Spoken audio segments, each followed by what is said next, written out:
Welcome back to my channel. Yeah, now I can use that phrase because this is video number 2 and I only have appreciation for everybody of you that has watched video number 1. First video as far as Blue Beats is concerned, and it's hundreds of you, man, maybe even thousands by now if you're watching it just now. So thank you so much for the first video. We get to continue. I'm working on this with you on this particular journey, and I know for sure that there's so much coming up. It's all about Chelsea Football Club that we continue to do that. And well, if you missed our last video, I hope by the time I upload this I've learned how to put it right here, so look out for it. Let's get into this one. I'm going to be focusing on the beautiful game that we had against Newcastle United. Yes, they ended our 100% record as far as preseason is concerned, but there were so many beautiful things to watch out for. And before we get into the game proper, allow me to talk about the fanfare at the start of the game. Remember, going into this particular game, we were all excited about Reece James as captain, right? And then when I'm excited about things like that, I'm going to watch that game fully. And that's exactly what I did with this one. So I wait for the tunnel. And unlike the corridors that we've usually seen in the English Premier League and anywhere else you've gotten to watch, even with, you know, some of the other sports that you might watch, rugby and all of those, it's usually a little corridor that you guys come out of. These guys had fans in there, not the loud and all of those, but people who are reaching out to touch the players as they get to walk out. And I was thinking, that's a brilliant idea. It's beautiful. It's different and all of that. So I hope we can get to see that kind of fun experience. And I think if you're watching this one and you have a sports team that you work with and you're doing all these kind of things, I think that's a beautiful way to, you know, give back to the fans. Imagine fans came to the stadium and they had that opportunity to watch the walk-in and all of that. I need to figure out how they later watched the game and all of that, but that was really beautiful. And I saw it again at halftime, and that's so great stuff as far as that is concerned. Before that game started as well, there was so much that was different from the usual that we know, and that included the fact that on their team, Newcastle United had Tonali. On our team, we had a young man who, until last season, I didn't know anything about, Cesare Casadei. Newcastle United, Champions League Newcastle United, mid-table Chelsea Football Club. It was so much to take in. This is, well, one of those games that I've had to watch after it has been played because of the preseason hours that we've been subjected to now that the action is in the United States of America. But, you know, a year ago it would be different. It would be a game in preseason still between Chelsea and Newcastle, and Sandro Tonali would be a Chelsea player and Cesare Casadei would be a Newcastle player. The only difference is, and this is what I'm counting on, Cesare Casadei would have shone through the season and done so well, and everyone would be trying to buy him for 100 million the next season. And going by a track record, Sandro Tonali would have flopped. Matter of fact, I could argue Cesare Casadei of Chelsea had a better game than Sandro Tonali of Newcastle. Am I reading too much into it? Should I leave it at that? I guess we'll do just that. But speaking of all the other scenes that we were seeing before that game started, Miguel Almiron, back in the MLS, or should I say back in the United States, where he played in the MLS before he moved to Newcastle. And he's stayed in England for such a long while until just the other season, actually last season, when Eddie Howe took over. Oh, the other season, yeah, when Eddie Howe took over, and then last season he got to shine and we started seeing a totally different Miguel Almiron coming through. And we shall note that a little bit later we'll talk about that. He went on to score that goal for Newcastle that equalized the score at 1-1, and then got that, you know, thunderous appreciation all through the stadium and all of that. But away from the details of Almiron, who is that player that you feel we could get a similar effect with, like Eddie Howe did with Miguel Almiron? Mauricio Pochettino is now here. Who is that player you can't wait to see do better because he's here? Kepa, Saloba, Sterling, I'm not so sure. But hey, hit us up in the comments and let me know which player it is you hope and pray that the man, Mauricio Pochettino, or Mopo, like we love to call him, will improve now that he's at Chelsea Football Club and has started with his work as far as that is concerned. Now, I struggle to choose who my best player on the day was, but I'm just going to mention a couple of players. One of those is Ian Maatsen. Ian Maatsen, 2019, makes his debut for the senior side of Chelsea, and I think it was either the Carabao Cup or FA Cup. I can't remember quite clearly. Probably the Carabao Cup. And I think it was a game, must have been against Grimsby, 7-1 victory, or was it 7-0? I think 7-1. 7-1 victory for Chelsea Football Club in that game. Ian Maatsen, he gets the debut. There is also a pre-season tournament he plays and is dazzling on the left, and I'm wondering, shouldn't this guy be staying? But well, it was too soon, I guess. He goes on a couple of loans. He's back. And of course, he did everything he did was in the team of the season for the championship with Burnley, won the championship with Burnley. And of course, Burnley would have loved to take him back. He is on the team that comes to the preseason in the United States of America. And you were thinking, oh, so we have 4 left backs, even when Lewis Hall was drafted in as a midfielder. Many of us said, oh, we have Chilwell, we have Cucurella, we have Lewis Hall, and we have Ian Maatsen. How unlucky we were with those predictions, because 3 games have been played. 2 of those is played on left wing, and with this particular game against Newcastle United, he was moved to the right wing to accommodate Mudryk, who came in on the left wing. But goals, assists, beautiful touches, great defense when he has been called upon. What a player! The set plays as well. He's been taking lead on those particular ones. What a player we have on our hands, Ian Maatsen, right there.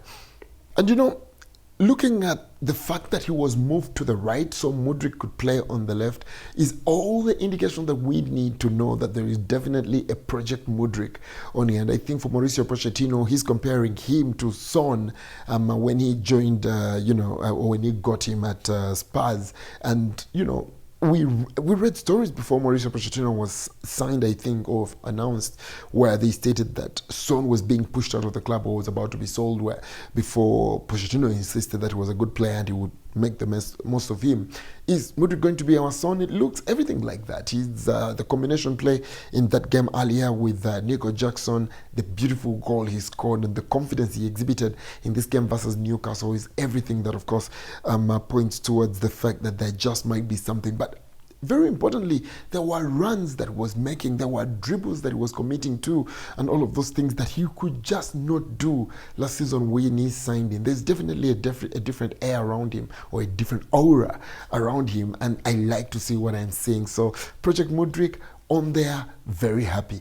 Back to Ian Maatsen. Ian Maatsen assisted the goal that, well, enabled us to draw, otherwise we would have lost 1-0. But we were dominating the game and all of that. Ian Maatsen receives the ball, one touch, sublime pass through, finds an onrushing Nico Jackson, I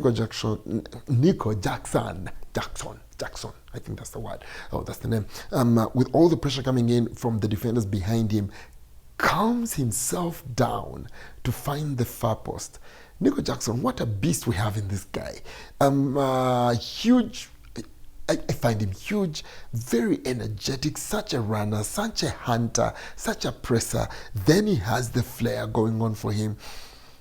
In front of goal, very calm. Even when defending the corners, very calm. Now, when the game had just started, I took note of the fact that we had a player, could it have been Tonali or Almiron? One of them was attacking us in the midfield, and our supposed striker, or our striker, Nico Jackson, was deep, tackling him, winning the ball, giving it back to, I think to restart play was Enzo Fernandez, and running straight back up. What a guy, Nico Jackson. But let's talk about that goal. Let's not get carried away. There is one player I'm going to speak of, and I'm not hating. I know some of you want me to be hating, but I'm not hating. This guy would never have made the pass that Maatsen made to create that goal, so he would never have assisted that goal. And even if someone else had done it for him, he would never have scored that goal because he played in that position too. Once again, disclaimer, I am not hating, but Kai Havertz, good riddance, fam. Good riddance. I can remember so many instances when you got a ball similar to what Maatsen got.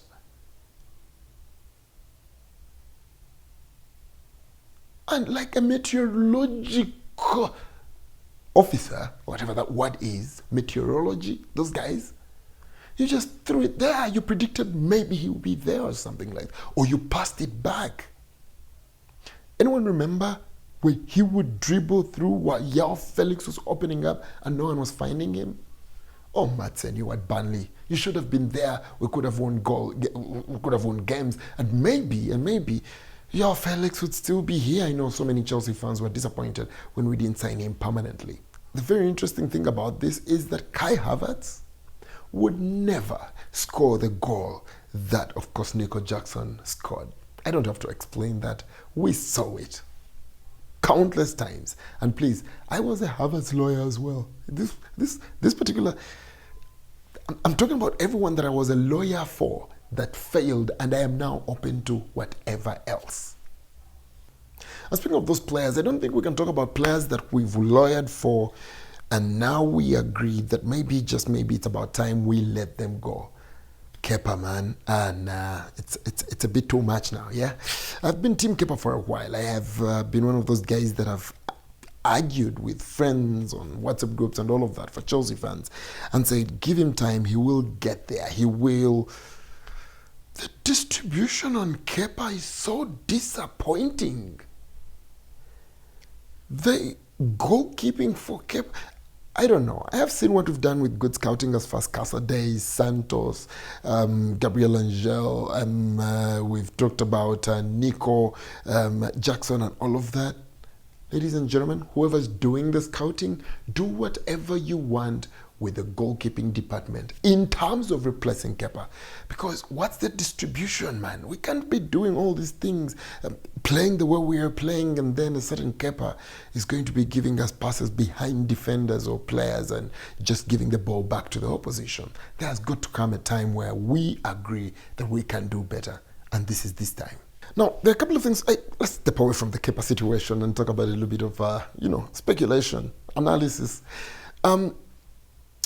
Looking at Maatsen being moved to the right in a position that we've seen Diego Moreira also get to play at some point, and then we've also seen, for example, against Newcastle, Casaday move from midfield and also play in that position and hold it. It's everything to show that the left is secured. Project Mudryk, remember that we talked about, and that the right is where everything could still be happening. No wonder, as far as the speculation is concerned, Mohamed Kudus, Ajax, Olise, Crystal Palace, Cherki, Lyon, all are names that we continue to be speaking of. It's everything that you might want to know, that you might need to know, that we will probably be signing two or even all three of Olise, Kudus and Cherki. Why?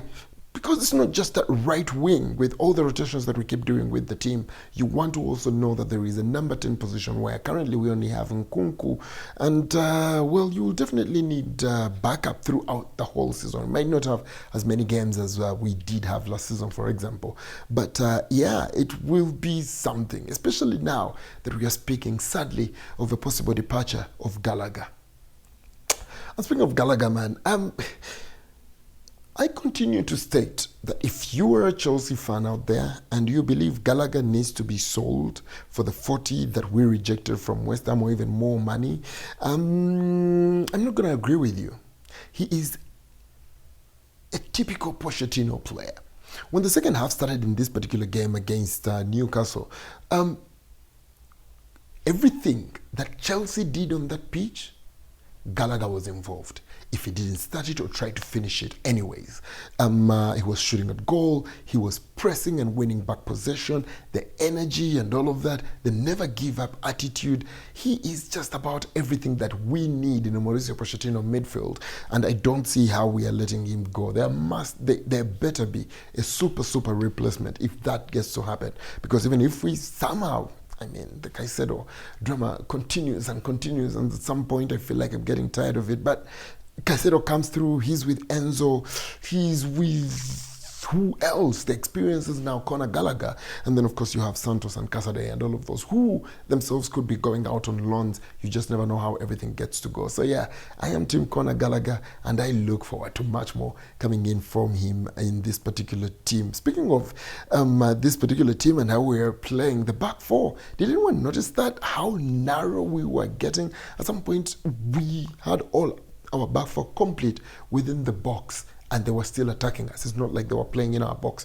or anything. And then the wingers would fall so back that they would become left backs. I can't even say they would be wing backs. They would be left backs of sorts. Mudryk on the left today, and then Maatsen on the right. And they're the ones who are tackling and hitting everybody that is wide. So it's not a case of we weren't seeing situations where we saw Azpilicueta, for example, last season, tracking back as someone is attacking him because there's always space to play with. The wingers are now taking care of that. And it was so beautiful to watch. We look like a team that is being coached, and the excitement is quite up there, I've got to say. And it didn't end there. When the presses happened and you got to win the ball, everybody was going forward.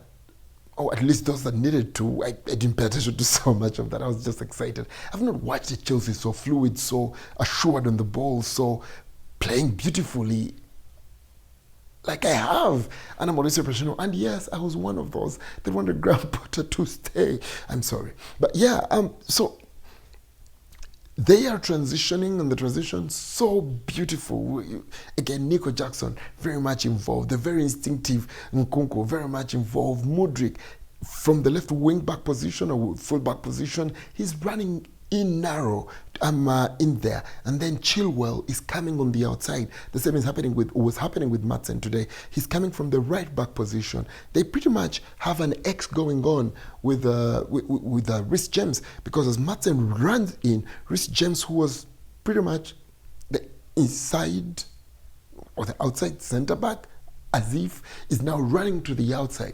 We know when it comes to the crosses, Chilwell on the end, Reece James on the side, and now you have a very packed box of the opponent. It was packed when they attacked you, it is packed when you attack. It's so beautiful to watch. I am panting, I am excited for what the future holds for this Chelsea team. And this phenomenon is exactly what explains those goals that we've been seeing coming in from Mudryk, the one, and then of course the goals coming in from Ian Maatsen. They come narrow, and they are also options that are shooting. Of course, we've seen a couple of shots with the confidence coming in from Mudryk. He's taking shots and all of that. Well, he's only managed one goal, a spectacular one. So you want to think there will be more spectacular ones coming in from him. And then there's Maatsen, who was also cutting in and taking the shots. He's already scored a couple of goals. That explains quite a bit, doesn't it? Meanwhile, Ian Maatsen is not just doing all these beautiful touches and being present and giving trouble and causing injuries to some of these players. We saw that against Newcastle. Maybe more Nico Jackson than Maatsen, but you could see what was happening right there. He is also Ian Maatsen on the set pieces. Did you see that? Did you pay attention to that? He was the one bringing in the set pieces. And no wonder Mauricio Pochettino is also coming out to state that, well, for 2023-2024, he is within his plans. I'm not so sure if it means he will go out on loan and then come back, or he will stay and be part of the squad. Whatever the case is, I'll be watching out for that. But yes, I am excited. Mr. Ian Maatsen, welcome back. I can't wait to see much more of you. Yeah, the press. We've seen a couple of things where people are talking about the teams that Mauricio Pochettino has trained or coached and how they're the biggest runners in the league and all of those kinds of things. And I am looking at this Chelsea side and I love it for us. There was a particular moment when Chelsea was still 1-0 up where Chelsea pressed Newcastle so bad that whoever touched the ball was pressed in one way or the other. This is Nkunku, this is Nico Jackson, this is Mudryk, this is Maatsen, this is the guys in the midfield, this is every single person. And then that particular time, Newcastle did so well to play out of the press and even afforded themselves an opportunity to score.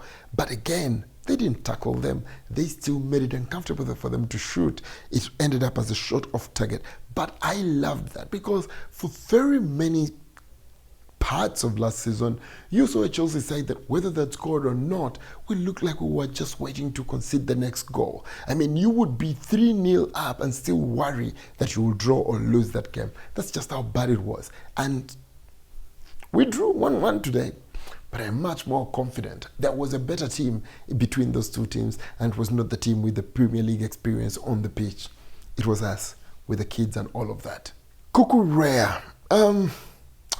Bought so expensively because we needed to keep Colwill, so he would only go on loan.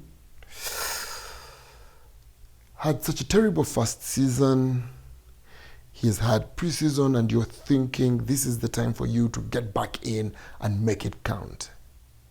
And yet the goal we considered today is an error in judgment by him. I don't want to blame him for that particular one. I'm just saying, you know what?